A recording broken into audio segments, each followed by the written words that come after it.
គ្រួសារជាងឆ្នាំទី3នៃយុគសម័យយួនពេញនៃរជ្ជកាលដេក្រុមគ្រួសារទាំងមូលត្រូវបានប្រហារជីវិតដោយបន្សល់ទុកតែក្មេងស្រីកំព្រាម្នាក់ប៉ុណ្ណោះឈ្មោះមួយបានចូលទៅក្នុងព្រះបរមរាជវាំង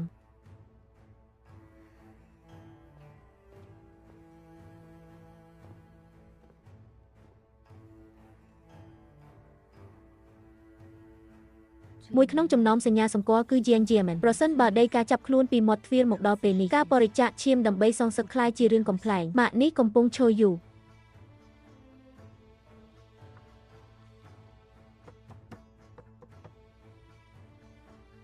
ហើយអ្វីត្រូវធ្វើបែបនេះគ្រាន់តែចង់ដោះសម្លៀកបំពាក់ចេញប្រញាប់ចេញទៅពិនិត្យសុខភាពកុំពន្យាពេលវេលារបស់មនុស្សសំខាន់យាយឆេនសូមអភ័យទោសដល់អ្នកបម្រើម្នាក់នេះ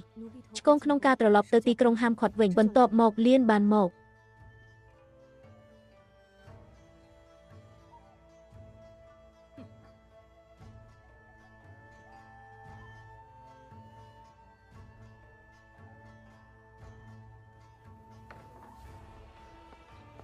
មិនអាចធ្វើរឿងតូចតាចនេះបានត្រឹមត្រូវផងវាពិតជាខ្ជះខ្ជាយណាស់ប្រយ័ត្នផងខ្ញុំនឹងរាយការណ៍រឿងនេះទៅ Consort Wen កន្លែងនោះនឹងមិនអនុញ្ញាតឲ្យអ្នកទៅណាឡើយងាកមកមើលវិញ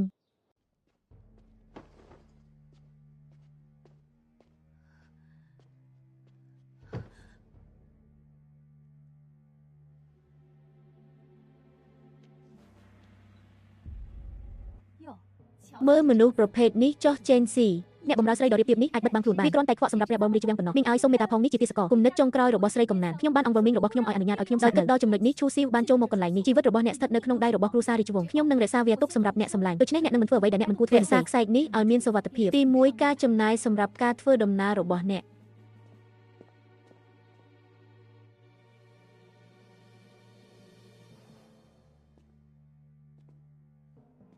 ពិធីសាធារណៈចាប់ផ្ដើមជាមួយអ្នក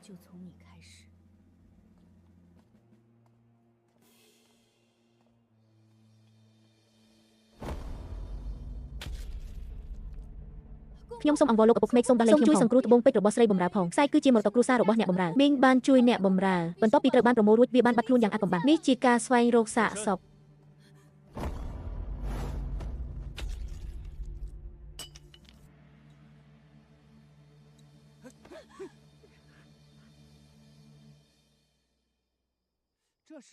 ម្សៅមេអំបិលញៀនទីស្ករថោកឥតប្រយោជន៍ពួកគេមិនត្រឹមតែលួចរបស់មានតម្លៃប៉ុណ្ណោះទេពួកគេមានហាមឃាត់នៅក្នុងព្រះរាជវាំងត្រូវបានអូសយកទៅចោលដោយសារអំពើពុករលួយមនុស្សដែលមានបេះដូងតែងតែមានដៃដែលបាក់បែកច្រើនជាងបេះដូងរបស់ពួកគេម្សៅនៅលើខ្សែបានចេញមកលឿនជាងមុនមិនគ្រប់គ្រាន់សម្រាប់អ្នកលួចមួយនៅក្នុងជីវិតបន្ទាប់របស់អ្នកទេយ៉ាងហោចណាស់មនុស្សពេញវ័យត្រូវបានគេធ្វើបាបស្រីឆ្កេងញីម្នាក់នេះក្បត់អ្នកហើយ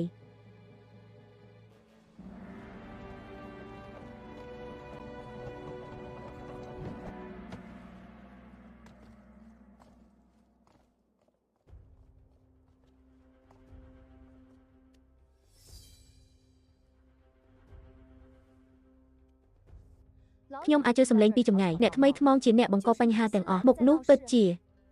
បង្កបញ្ហាមែនវាធ្វើឲ្យខ្ញុំស្អប់ខ្ពើម